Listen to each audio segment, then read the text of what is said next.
Hindu India and Muslim India must be separated because the two nations are entirely distinct and different.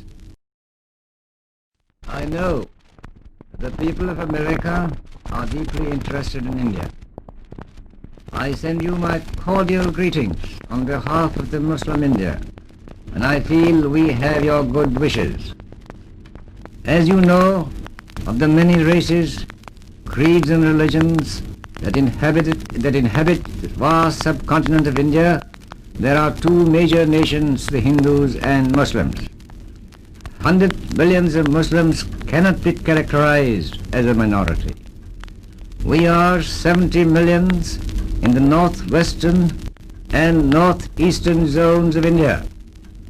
We constitute a majority of 70% against the caste Hindus in these homelands of ours.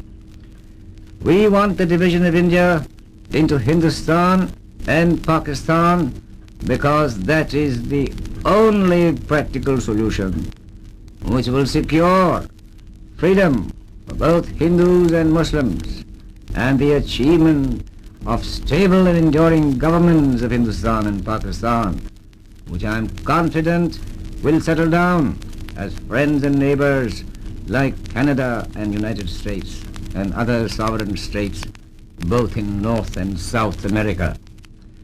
Hindu India and Muslim India must be separated because the two nations are entirely distinct and different, and in some matters antagonistic to each other.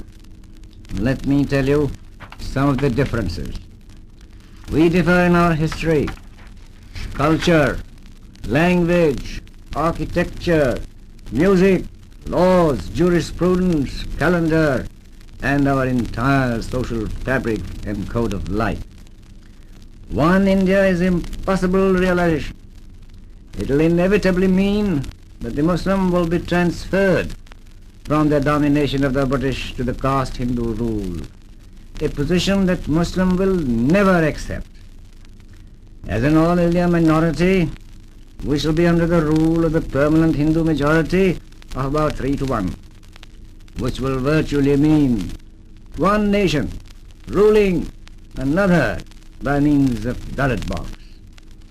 The writ and fiat of such a government will neither command respect nor acceptance and allegiance, and such a government will therefore be impossible.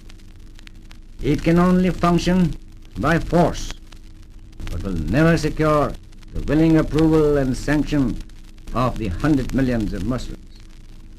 Unless the gravity of this aspect of the problem is realized and tackled frankly and boldly by the British government, chaos is inevitable, which must have serious repercussions and endanger the world peace.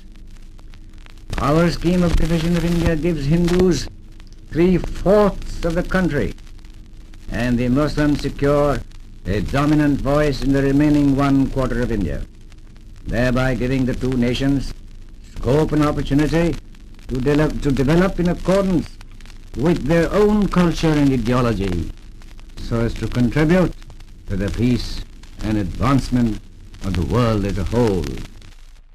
Muslims desire freedom more than anyone else because love for freedom, fraternity, and liberty is the lifeblood of their existence. But freedom must mean freedom both from the British exploitation and Hindu domination. 100 millions of Muslims will never agree merely to a change of masters.